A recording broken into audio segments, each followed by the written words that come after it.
খাওয়াইয়া মাইরা লাইতি তাতেই ভালো হতো, আমার জীবনটাকে নষ্ট কইরা দিলি কেন?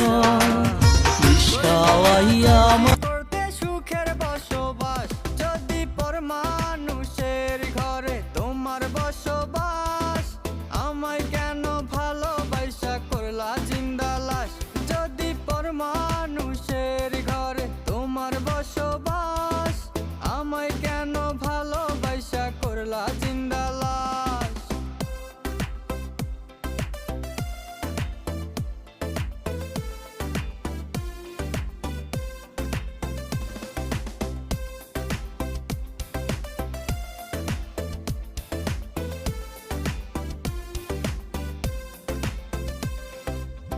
যদি বন্ধু লেখা